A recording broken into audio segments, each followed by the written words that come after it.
देवउठनी एकादशी व्रत कथा।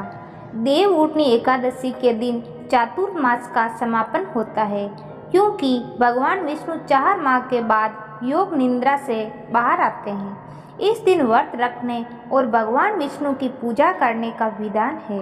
इस व्रत के पूर्ण के प्रभाव से व्यक्ति को मृत्यु के बाद स्वर्गलोक की प्राप्ति होती है और विष्णु कृपा से मनोकामनाएं पूर्ण होती है। इस दिन पूजा के समय देवउठनी एकादशी व्रत कथा अवश्य सुननी चाहिए। देवउठनी एकादशी व्रत कथा। पौराणिक कथा के अनुसार एक राज्य में सभी लोग एकादशी व्रत रखते थे। उस दिन नगर के किसी भी व्यक्ति या पशु पक्षी को अन्न का एक दाना भी नहीं दिया जाता है।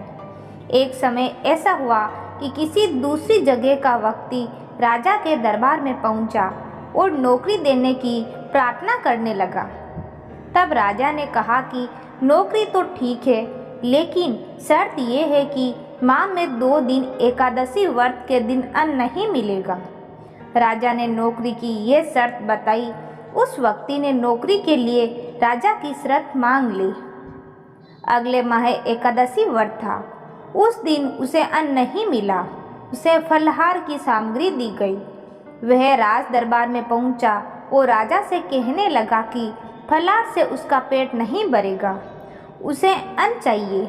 यदि अन्न नहीं खाएगा तो उसके प्राण निकल जाएंगे।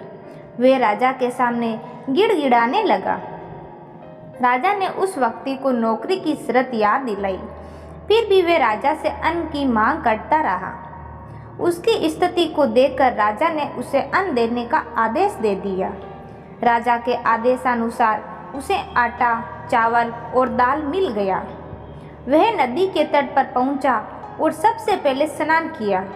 फिर भोजन तैयार करने लगा। जब खाना बन गया तो उसे भगवान से प्रार्थना की, भोजन तैयार है, अब भोजन ग्रहण करें। उसकी प्रार्थना सुनकर भगवान विष्णु अपने चतुर्भुज स्वरूप में पीले वस्त्र धारण किए प्रकट हुए। उसने प्रभु के लिए भोजन परोसा। भगवान विष्णु अपने उस भक्त के साथ भोजन करने लगे। भोजन के बाद भगवान लोक वापस आ गए और वह व्यक्ति अपने काम पर चला गया। जब अगली एकादशी आई तो उसने राजा से कहा कि उसे 2 गुना अन्न दिया जाए। पहली एकादशी पर वह भूखा ही रहा, क्योंकि उस दिन साथ में भगवान ने भी भोजन किया। उतने अन्न में दोनों भोजन ठीक से नहीं कर पाते हैं। उसकी बात सुनकर राजा अचरज में पड़ गया। राजा ने कहा कि तुम्हारी बात पर विश्वास नहीं है कि तुम्हारे साथ भगवान भोजन करते हैं। वह तो सभी एकादशी व्रत करता है, पूजा पाठ करता है, लेकिन आज तक भगवान ने उसे दर्शन नहीं दिए। इस पर नौकर ने राजा से कहा कि आपको विश्वास नहीं हो तो आप साथ में चलकर स्वयं ही देख लें। एकादशी के दिन राजा एक पेड़ के पीछे छिप गया। नौकर ने हमेशा की तरह नदी में स्नान किया और भोजन तैयार कर दिया। उसने कहा कि भगवान भोजन तैयार है, आप भोजन ग्रहण करें। इस बार भगवान नहीं आए। उसने कई बार पुकारा, लेकिन भगवान नहीं आए। तब उसने कहा कि यदि आप नहीं आए तो वे इस नदी में कूदकर जान दे देगा।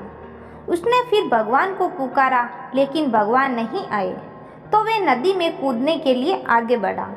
तभी भगवान प्रकट हो गए और उसे रोक लिया। भगवान ने उसके साथ बैठकर भोजन किया और उसके बाद उसे अपने विमान में बिठा लिया और अपने साथ अपने धाम लेकर चले गए। ये देखकर राजा को ज्ञान हुआ कि मन की शुद्धता के साथ ही व्रत और उपवास का फल मिलता है। उसके बाद से राजा भी पवित्र मन से व्रत और उपवास करने लगा। इसी प्रकार जीवन के अंत में उसे भी स्वर्ग की प्राप्ति हुई।